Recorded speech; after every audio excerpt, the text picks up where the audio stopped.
नमस्कार। चलिए आज एक कहानी सुनते हैं। एक ऐसी कहानी जो शायद हम सबकी है।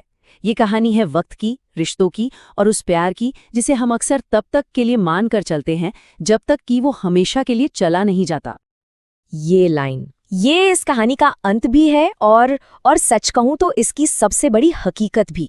हमने इसे यहीं शुरुआत में ही रख दिया है ताकि कहानी का हर एक पल, हर एक मोड़ हमें इस सच्चाई के साथ महसूस हो।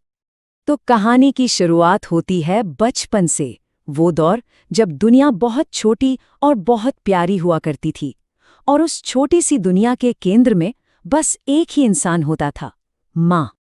तो चलिए इस सफर पर आगे बढ़ते हैं। देखते हैं कि कैसे 2 साल से लेकर 12 साल की उम्र तक एक बेटे के लिए उसकी माँ, बस उसकी माँ ही सब कुछ थी। जब वो सिर्फ 2 साल का था तब उसकी पूरी कायनात माँ से शुरू और माँ पर ही खत्म होती थी। बस माँ दिख जाए, इससे बड़ा सुकून, इससे बड़ी खुशी कोई थी ही नहीं। फिर उम्र हुई 4 साल। पहली बार घर से बाहर कदम रखा स्कूल जाने के लिए।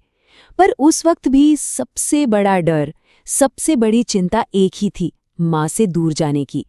ये दिखाता है कि वो जुड़ाव कितना गहरा था। अब देखिए 8 साल की उम्र तक आते आते माँ रोज की जिंदगी का एक अहम हिस्सा बन जाती हैं। मतलब वो सिर्फ प्यार ही नहीं बल्कि एक कंफर्ट जोन, एक सहारा बन जाती हैं। टिफिन में क्या है से लेकर अरे होमवर्क बहुत मिला है तक हर छोटी बड़ी बात माँ से ही तो होती थी। 12 साल का हो गया पर आदत वही थी। घर में घुसते ही पहली नजर माँ को ढूंढती थी।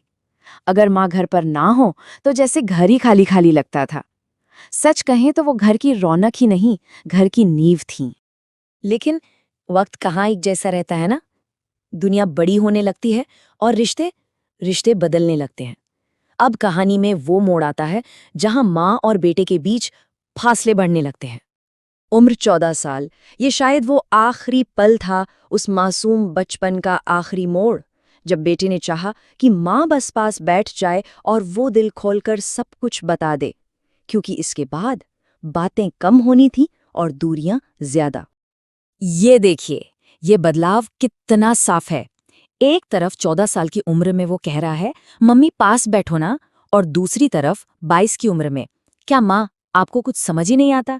ये सिर्फ शब्दों का फर्क नहीं था, ये दिलों के बीच बढ़ते फासले की गवाही थी। 18 साल की उम्र, अम्मा दोस्त नहीं रही। अब माँ एक जरिया बन गई, पापा से परमिशन दिलाने का।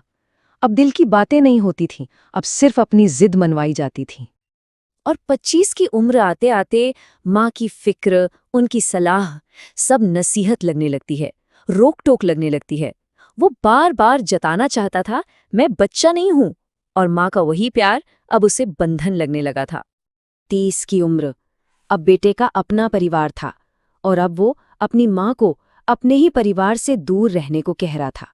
शायद ये उस दूरी का सबसे तकलीफदेह पड़ाव था, जहां माँ को उसकी बसाई दुनिया से ही बाहर कर दिया गया। जिंदगी तो अपनी रफ्तार से चलती रही, बेटा अपनी ही दुनिया में मगन था। लेकिन इस भागदौड़ में एक सच था जो बिल्कुल चुपचाप, खामोशी से अपना काम कर रहा था। एक ऐसा सच जिस पर किसी की नजर ही नहीं पड़ी। वो अपनी जिंदगी संवारने में इतना इतना खो गया था कि उसने कभी पलटकर ये देखा ही नहीं कि वक्त उसकी माँ के साथ क्या कर रहा है।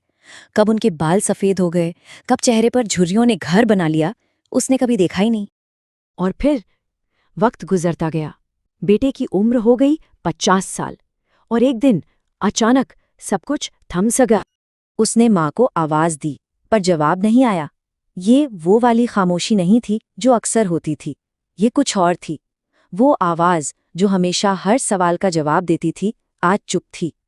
इस एक सवाल में, माँ चुप क्यों हो, सालों का पछतावा और एक अनजाना डर था। जवाब कभी नहीं आया, क्योंकि अब जवाब देने वाला कोई था ही नहीं। वो हमेशा के लिए खामोश हो चुकी थी। और उसी खामोशी में पहली बार एहसास होता है, जब सब कुछ खत्म हो जाता है तब असल में समझ आता है कि हमने क्या खो दिया। उस दिन बेटे को एहसास हुआ कि उसने सिर्फ अपनी माँ को नहीं, अपनी जिंदगी के सबसे कीमती, सबसे अनमोल खजाने को खो दिया है। एक ऐसा खजाना जिसकी कीमत इंसान तभी समझता है जब वो हमेशा के लिए हाथ से निकल जाता है। सोचिए जरा, माँ ने कभी कोई शिकायत नहीं की, कभी बदले में कुछ नहीं मांगा। बेटे को जरा सी भी तकलीफ होती थी ना, तो वो आज भी वैसे ही बेचैन हो जाती थी जैसे उसके बचपन में होती थी। सच तो ये है कि बेटा बदलता गया, पर उनका प्यार वो कभी नहीं बदला। और शायद यही इस पूरी कहानी की सबसे बड़ी सीख है। हम सबको यही लगता है कि अरे अभी तो बहुत टाइम है, कल कर लेंगे, कल मिल लेंगे। पर सच ये है कि ये कल कभी कभी आता ही नहीं, और वक्त रेत की तरह हाथ से फिसल चुका होता है। और कहानी घूमकर फिर वही आ जाती है जहां से शुरू हुई थी। माँ कभी वापस नहीं आती। ये एक ऐसी हकीकत है जिसे कोई नहीं बदल सकता। जो चला गया वो बस चला गया। तो बस ये कहानी एक छोटी सी याद दहानी है कि जो लोग हमारी जिंदगी में सबसे ज्यादा जरूरी हैं, उन्हें वो प्यार और इज्जत आज ही दें, इससे पहले कि सच में बहुत देर हो जाए। दुनिया की सभी माताओं को दिल से नमन।